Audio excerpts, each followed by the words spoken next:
Hello, everyone, and welcome to another episode of Space Snacks. My guest today is Dr. Michaela Musilova. Michaela, how are you doing? Hey, good to see you. Aloha here from Hawaii. Oh, it's so nice to be able to talk to you and catch up because we've known each other for a while, and high seas, obviously, we have that in common. But for my audience out there that doesn't know you, tell us a little bit about your background. Okay, so I'm an astrobiologist and I specialize in studying life that exists in extreme environments on Earth to see if we could find similar extreme life elsewhere. I've always been fascinated with Mars, and I still hope that there could be life on Mars today, or that we could at least find fossils of life there. And that's why my research has taken me to all sorts of crazy environments on Earth, trying to find essentially Mars-like aliens, but here on Earth. So I've done research at NASA JPL as well as part of the Planetary Protection Group, where our goal there is to make sure that we're not going to contaminate other planets before we even, hope to find some alien life there. Because wouldn't that be the irony? We're looking for life in space, but we actually brought it there from Earth a long time ago through rovers and things like that. And then I studied, my PhD is in life in extreme environments, very cold environments. So I did a lot of expeditions to Greenland and Svalbard and places in the Arctic, and did some research in Japan too. And all that kind of indirectly brought me into doing analog missions. So simulated missions at first to Mars, later to the moon. I started off by doing these missions in the Mars Desert Research Station in Utah. And there I kind of connected my extremophiles research with my work there. So for example, I found that a lot of these extreme organisms, they can produce a lot of organic matter, which we can use to fertilize soils.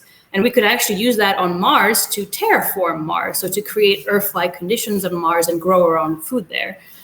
And yeah, eventually that kind of led to me being more and more involved in these analog missions. And then I got selected to be part of a 8-month mission in Hawaii at the High Seas Station a few years ago. And that's why I came to Hawaii in the first place. But unfortunately, for various reasons, that didn't work out. But it worked out for the better, because then eventually I got offered the position of director of the High Seas Research Station. And now I organize missions to the moon and Mars here, and I take part in them usually as commander as well. Oh, that's so great. Have you always been interested in space when you were a kid? Yeah, it started. So at first it started with a passion for science and volcanoes. Volcanoes were my big thing, which is kind of a nice irony that I live on a volcanic island now, and my work is on a volcano, but that wasn't the plan. So I started with being fascinated with how volcanoes work, why they erupt, all those things. And then in a same kind of way, I discovered planets and potential alien life. And I was probably about 8 years old. I was looking for an encyclopedia, bored because my parents were shopping or something. And I came across Jupiter and Saturn. I was like, oh my God, these planets are so fascinating, and they have so many moons. And could there be life on those moons? And basically, that's what started it all. I started writing little science fiction novels at like age 10 about potential aliens that could live there. And then the real kind of changing point in my life was when I decided I want to be an astronaut. That was around that same age. It was like, why study everything from afar when I would, love to go into space myself and find aliens, on my own. Oh, that is fantastic. Now, is your family really into science like you are? No. and I think that was the big difference, or that's what actually made my life a bit more challenging, because they saw the whole thing as a kind of childhood, fascination, like you want to be a police officer or whatever when you're a kid.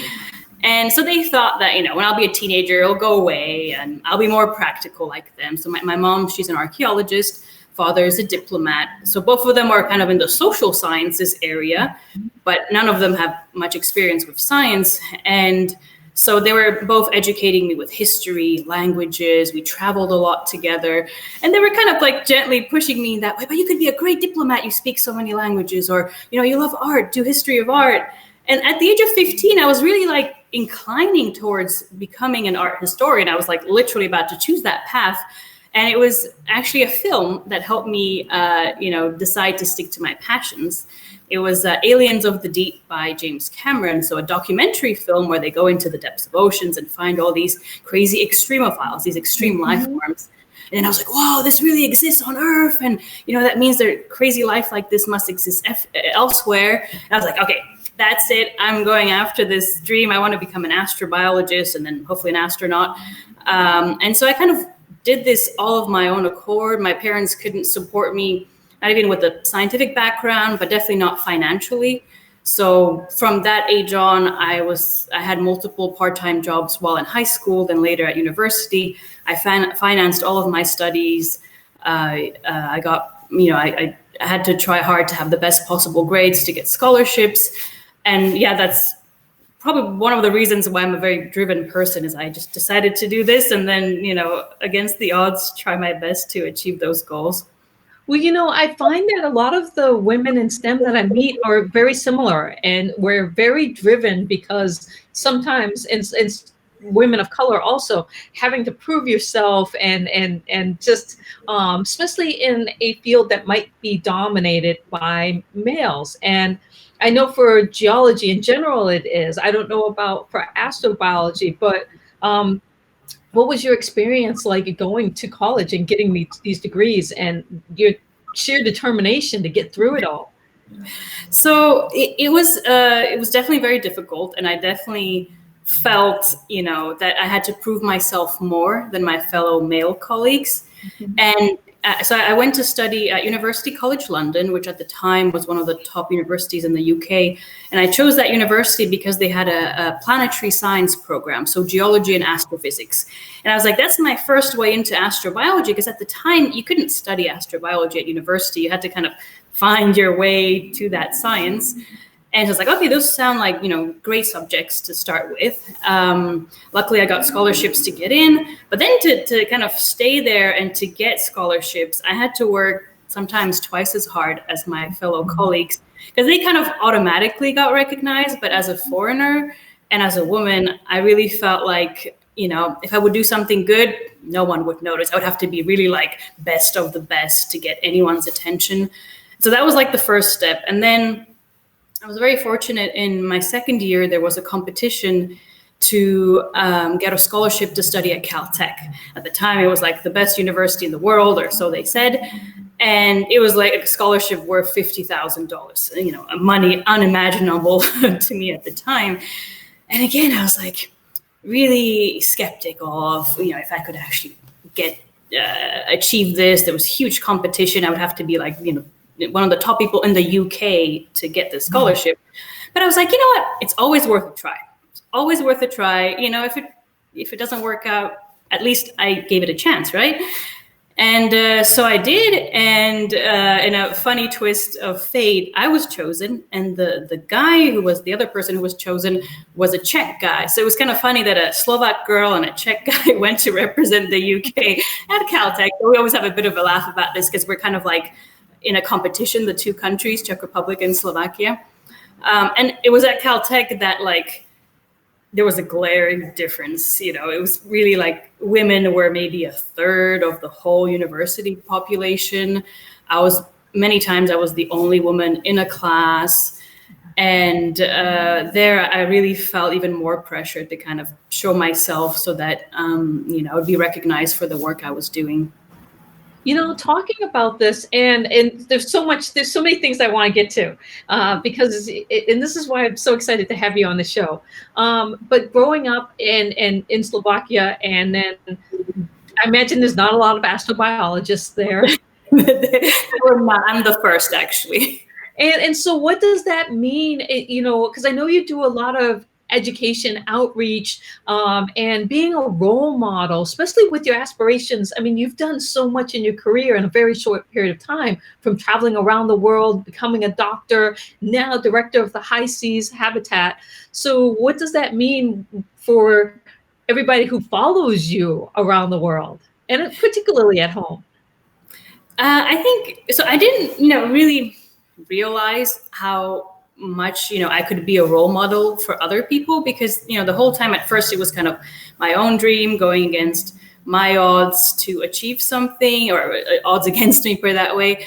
And it wasn't until I think I did my first simulated mission to Mars, I came back to Slovakia, and it became a kind of sensation because I was the first woman to have ever done such a thing, or actually first Slovakian to have been on a simulated mission, probably the first Slovakian to have worked for NASA.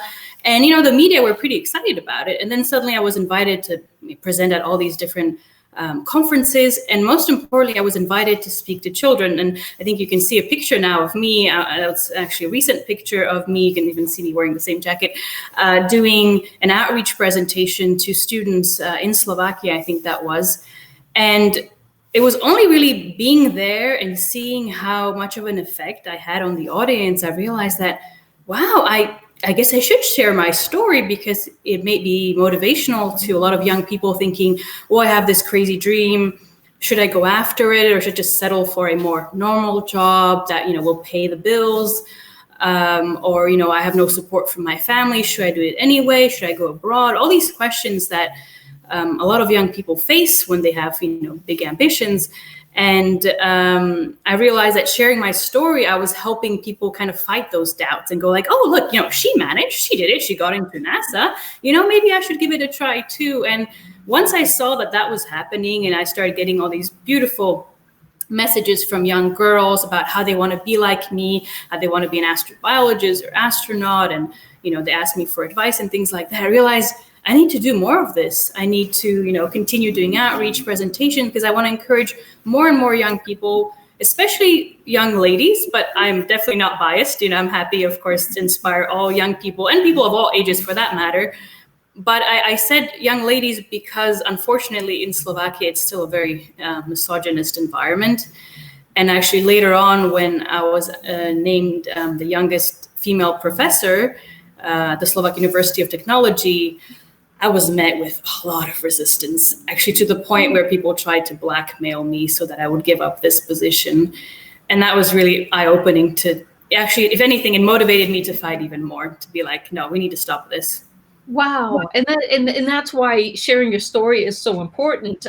Recently we've had the whole hashtag Black in the Ivory come out, and talking about, and women, that narrative goes along with that, of just having interesting battles and microaggressions that happen in the higher educational system.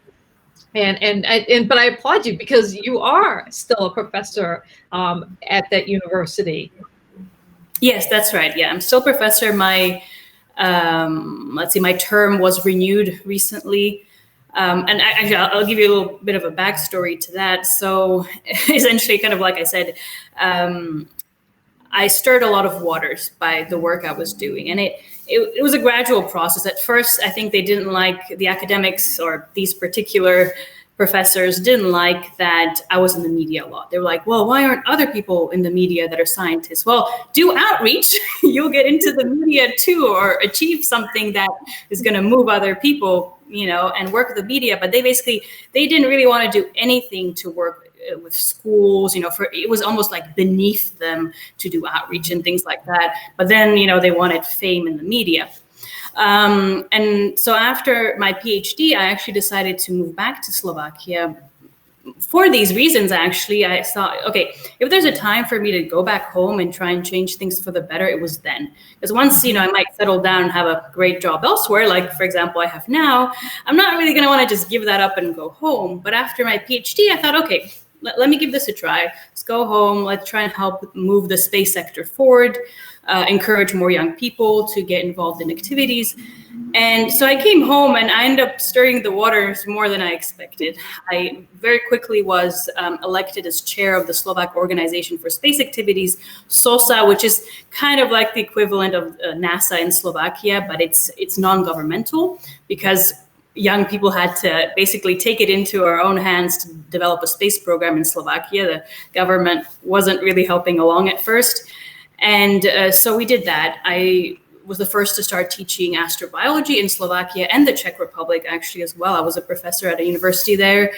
We launched the first Slovakian satellites. And basically, we were doing all these things, and the academic, or certain people in the academic community, were just having none of it. It's like, no, this is too much. And then because of all of this, I got named professor, they were just like, we can't allow this to happen. It's going to change everything, right? Status quo. And that's when it got to a point where it got to this blackmail, which basically, in a nutshell, we got a research grant together. I on purpose applied to get research funding with all of these people that were problematic, hoping to find some kind of peace. We'll be working on research together, that sort of thing. And basically they were like, well, we're going to back out of this grant, even though all of us would lose the funding, if you don't give up your post as professor. And so I was like, I'm not having any of it. I'd rather sacrifice the money than be blackmailed this way. And then they were like really shocked, because usually clearly that tactic works on people. And then when I got selected for the NASA missions and more media attention, more presentations, they started spreading lies in the media that I never worked for NASA and all this kind of nonsense. And some of the media presented it, unfortunately, but with time, I learned a lot of interesting lessons that time. And one of them was, just keep succeeding. That's the best way to just wave those people away. And then, so that's why now, second time around, when I had to be reelected to be professor, no one said a word. We luckily. Congratulations for fighting that battle. And we hear it way too often, that these battles still happen. And that's why sharing your story is so important. Can you walk us through how you ended up as the director of High Seas? Okay, so basically after the mission I was meant to be on was canceled prematurely, unfortunately, due to an accident and other things related to that. Another crew member and I were put in a strange position of either we leave the US right there and then because our visa was about to end, or we try and find another job that fits many criteria for the visa, and try and stay in Hawaii in time to be part of another mission. Because if we were to leave, we would lose that visa and we would not be able to come back on another mission at High Seas for 2 years. And so we decided to fight, and we were able to find a job at the Canada-France-Hawaii telescope. We were just extremely fortunate that they needed someone to work on an astronomy project. And because my background is partially in astronomy, I was able to get that position. And my colleague, he was an engineer, and that he needed a systems engineer. So, it worked out really well. And so we decided to stay for another 6 months, hoping for another mission to start.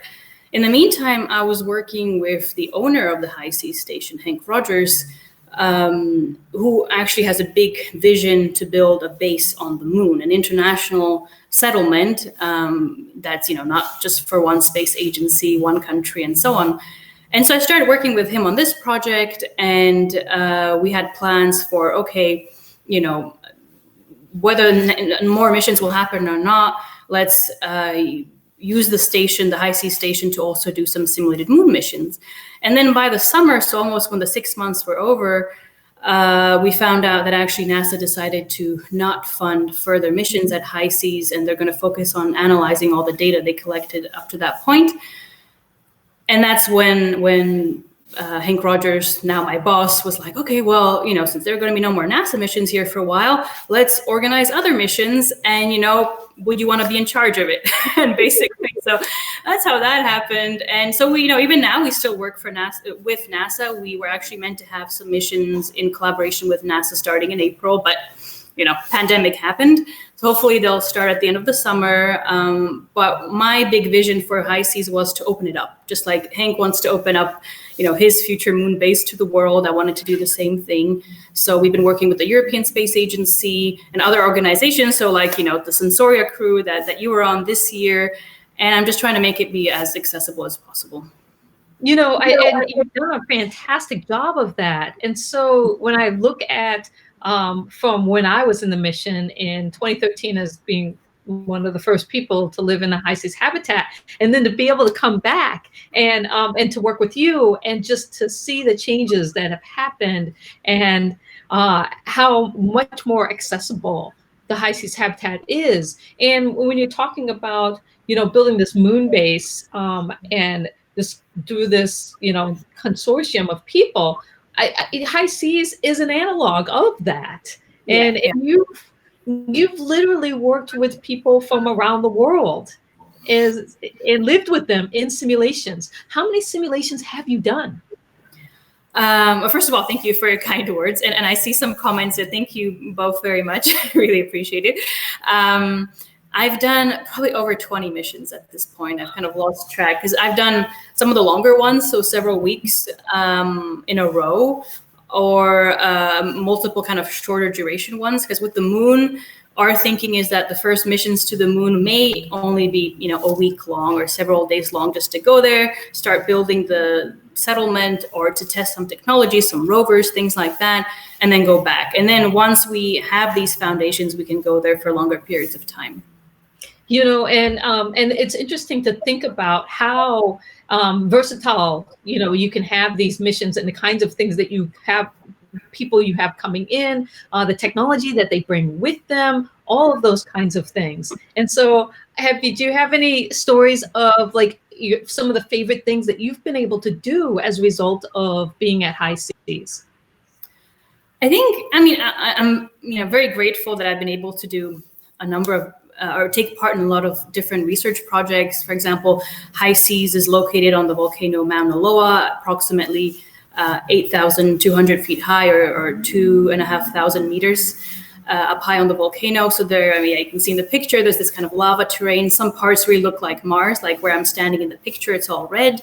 Other parts are very moon-like, where it's all kind of dark, almost black basaltic lava. There are these crazy lava tubes or lava caves, which are very interesting for Mars research, because we could find the extremophiles, these extreme life forms I'm interested in, inside these lava tunnels, even on Mars today. And from a moon perspective, we're actually thinking of building the first settlements inside these existing tunnels, because they provide a natural protection from the dangers of the outside environment. So the radiation, micrometeorite bombardment, things like that. So that's all really great research. But actually, my favorite part of the missions are actually the crews. I really enjoy getting to know, different people from all around the world with every mission, and they always bring something new. It's always eye-opening in some way. And even though sometimes there are some conflicts and things, which is natural, I love to see how different people handle it and learn from that. So with each mission, I can grow as a person as well. That's really fantastic. And it's such an important thing to think about it, crew cohesion, how people get along, how they communicate, how they manage conflict, all of those things. Do you have any strategies or tips that you can share? So first of all, number one, empathy. Just really try and put yourself in the shoes of the other person. And very importantly, realize everyone is dealing with the situation differently. And that's been also the advice I've been giving people, because a lot of people turn to me now during the pandemic going, you have experience living in isolation, what can you, say to help us, or what advice do you have? And it was really that every person is now in a stressful situation, but everyone's going to handle it differently. Some people might want to close themselves in. The extroverts are like, oh no, I can't talk to people, can't meet people. Everyone's going to handle it differently. And that's really important to realize, and just be like, okay, let's talk about these things. And, if someone gets really emotional, just leave them be. Maybe they're just having trouble handling the situation. So just really being patient, accepting other people, and just really talking about everything, being honest. And even though sometimes honesty may hurt, of course, try and do it in the nicest possible way, but don't let things build up. Those are really like the key things to help people kind of get along. Oh, that's so important. And I've seen it, having lived for 4 months. See those cracks start to happen in the crew and bringing them together. And of course, there's a space snacks. So one of the things that I want to ask you, and we're going to get to some questions. So if you have a question, drop it in and we will get to that in just a minute. But when it comes to food and eating what role have you seen in high seas for that food plays?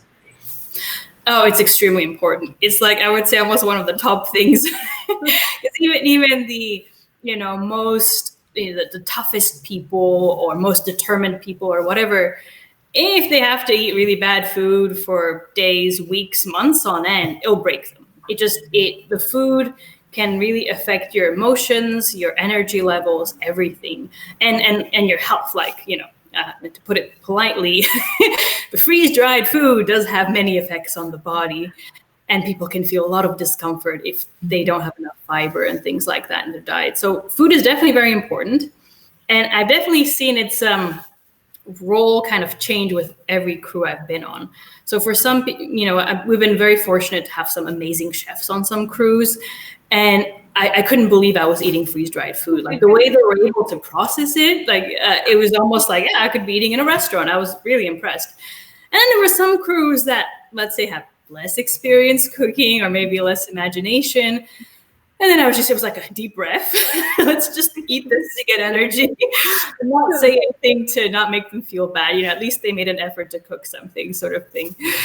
It's so true. And I noticed that just in a crew of 6, there were people who were just like, I don't, I'm not a cook. I'm going to throw some stuff together. And then there were people where I'm just like, how did you make that?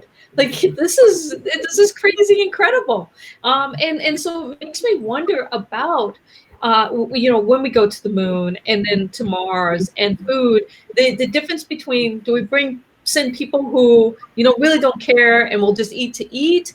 Or do we bring people who are passionate about food and can take something like freeze-dried and make it into something where you're just like, wow, okay, this is all right? Or a combination of them? I mean, is it a factor that we should be thinking about with being a foodie or not? And High Seas, I think, can help answer that question. I agree. I personally think it's actually very important to think about this in advance. And, with these missions, I found that, when we prepare crews before coming in for the mission, we ask them some medical questions, we ask them about their research, we try to have them talk amongst themselves so they get to know each other, but they almost never talk about food. And so then they, get in there, they're stuck in this tiny dome together, and suddenly all the problems start related to food. And, but from experience, myself, I've done a bunch of expeditions to crazy places. I've done a bunch of these missions and eaten all around the world. I'm definitely not a picky person, but I don't like to cook. Honestly, I don't like to cook. And when I'm on missions, I mean, if there's a rota and I have to be part of it, I always volunteer to be the assistant chef, where just tell me what to do. I'll chop it up, I'll prepare it, but please don't ask me to add the flavors and things. And so on many missions, what I've seen is that there tends to be a kind of, trade system where some will be the cooks and some will be the cleaners, or, they'll do some other duty for someone else instead of cooking. And that what seems to work the best. And the non-cooks, they can be all sorts of people like me, or actually, people who seem to like house chores, but actually just don't like cooking. So I wouldn't necessarily select crews based upon their cooking ability, but more on this ability to make a compromise. We're like, okay, let's talk about events. These people like to cook, these don't. Are we going to be able to, have a system for a 2-year mission to Mars where it's always going to be these people cooking and always these people cleaning? Or is that going to cause a problem? So I think it's these, seemingly benign things that we also need to discuss. And that's definitely something that has been completely overlooked. Oh, I totally agree. And it's such important, good questions to think about. And so I really love having the discussion with you. Let's see what people are asking. There's a lot of people chiming in here. I see Bailey asks, High Seas is known for being a Mars analog, but are you guys working toward the moon too? Any Artemis tech or tools that are being tested or anything like that? Can you talk about that? Yeah, so we haven't tested any tools yet, but actually the NASA missions that were meant to be taking part now were in preparation of the Artemis mission. So a lot of the psychological research and other things, which I can't really talk about right now, all of those are related to the Artemis program and in preparation for moon missions. And we will hopefully have many more of those in the future as well. I know I just got out there, but I was going to say, I have a picture here that I'm going to bring up of you with a rover. And so what was happening there? So this is actually a rover from Slovakia, my home country. One of my goals is to keep pushing the space sector forward in Slovakia. It's a country that's not even part of the European Space Agency yet, and we're one of the last in all of Europe, which is very sad. And actually, it's my organization, SOSA, that has been working for over a decade now to help us get closer to be full members of ESA. And now we're a cooperating state, but we still have 2 more steps to go before we can become full members.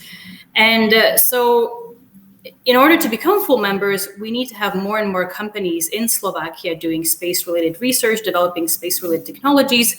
And that's what I've been trying to do. I've been trying to encourage more of them to be involved in the space sector. And at one point, a rover company got in touch with me going, "Oh, we're developing these rovers. Do you think they could be of interest for space missions?" And I was like, well, if you want, I can test one out on a mission. We started up this collaboration, and I brought it here to Hawaii, and we tested it. And I must say, it worked better than all the other rovers we had on the missions. Like, it's super flexible. If you go to my official Facebook account, it's Michaela Musilova, astrobiologist and marsonaut. There's a video of this rover like climbing up all these crazy steep and lava rock hills, and no other rover has been able to do that. So I was very impressed, and I was like, okay, good for you guys, and now keep trying. Make sure those rovers go to the moon. And in a similar way, I actually do a lot of educational competitions for high school students and others in Slovakia, where the best experiment that wins the competition comes with me on a simulated mission as well. And that way I can get young people to have their hands on really on space research.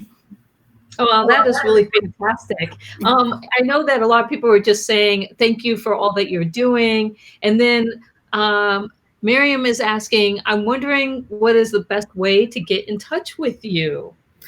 Actually, so the best way is if you go to my official Facebook page that I mentioned. I think Cyan tagged it in her Facebook post, so she'd be able to find it. Just shoot me a message there through the typical kind of Facebook messaging system, and I'll gladly respond to any more of your questions. And if you would want to be more involved in astrobiology, I'll gladly give you some tips for that. And I think some people are also curious about how.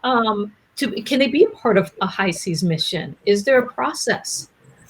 Yes. So again, if it wasn't a pandemic right now, we would have actually opened up a call for missions to take place at the end of this year originally, and then for some next year. And so it's going to be a worldwide open call where I'm going to be looking primarily for scientists that can, bring some Mars or moon-related research to the mission, engineers who can bring some technologies to test, but it can also help us with our existing technologies, but also, educators who have some, great outreach projects, maybe even artists who can, help out in some ways. I'm really trying to make it as broad as possible, but it's just important.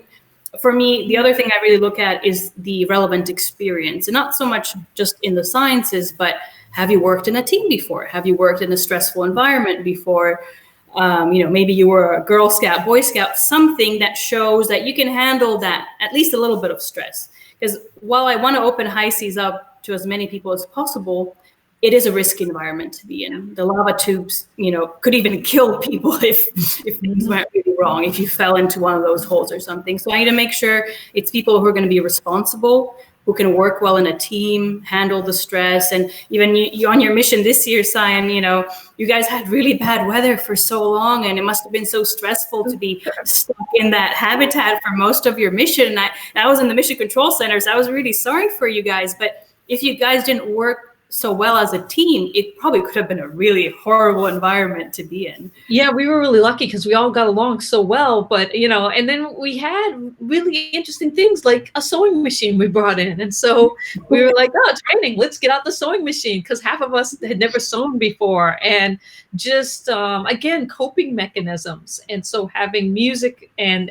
little dance parties and just things that kind of helped keep us motivated, and motivating each other really worked well. But Michaela, I can't believe our half hour is over, because it's just been so great chatting with you and catching up with all of the amazing things that you're doing. Before we leave, what are you thinking about the future and becoming an astronaut and all of those things for you? Where would you like to be doing in 5 years if possible? Wow, it's a difficult question, especially with the current situation. I think my MO, if you will, is that I'm going to keep trying my best to become an astronaut. Even though, chances aren't, again, really in my favor, because my country is not part of the European Space Agency. I can't apply to be an astronaut for ESA. I am not yet an American citizen, so I can't apply to be an astronaut for NASA. So unless I were, any of those things were to change in the next, 10 years while I'm still young enough to, be an astronaut, then kind of my only hope is to go for the commercial astronaut program. I'm sure you had your eyes on too. And so I'm still hopeful, especially with the recent success of the SpaceX NASA cooperation. It gives many of us aspiring astronauts hope that maybe there's a way to go that way. The only thing I'll add to that is that my big dream, though, is to be able to do meaningful research. I don't need to be the first woman on the moon or Mars or whatever. I don't care if I'm the 500th person, but I want to be able to contribute to research for humanity, for helping people live on Mars or on the moon. So, in an ideal world, I would like to be a scientist astronaut and not, just a quote unquote flight attendant for space missions, as a commercial astronaut. So we'll see. I'm going to, keep trying, do my best. And that way, if I'm old and unfortunately I might not have achieved it, at least I'll know that I did everything I could. Well, I can tell you're already doing an amazing job of contributing the road to Moon and Mars through high seas. And it's very recognized. And you have to be probably the most qualified analog astronaut that I know in existence right now. And so everything that you're doing and the impact that you're having will have ripple effects for a long time. So thank you for everything. Thank you so much. That's very kind of you. I really appreciate it. And so one more time, just to wrap up, if I'm seeing if there's any more questions. A lot of people are just saying, I promise if I ever get to be interviewed for an analog mission, I'll talk about food. Well done, well done. I think that there's a lot of people are just really excited about what high seas has to offer and their chances of being part of a future mission. And so thank you for sharing that with us. Of course, yeah. Please do apply. I will, post the call on my official Facebook page and on the High Seas Facebook page. We just have to change our schedule up now because of the current situation. Right. So hopefully you'll be up in action again soon. And if you're listening out there and you left a comment, this is today's recipe postcard. And so one person who leaves a comment will win that. And so Bailey says, thanks for all of this. It has been fun. I know Bailey, she's Possum 13. I know Project Possum, the Possum 13 are really keen on potentially doing an analog mission at high seas. Excellent. Well, they should get in touch with me. I'll gladly, talk to them about that. Yeah, and so maybe I'll come back as the commander. Oh, feel free. I'll be very happy to have you again. It was just so much fun. I just love that place. And so thank you. And everybody, thanks for tuning in. Michaela? Thank you, everyone. Aloha. Here we go. Have a great weekend. You too.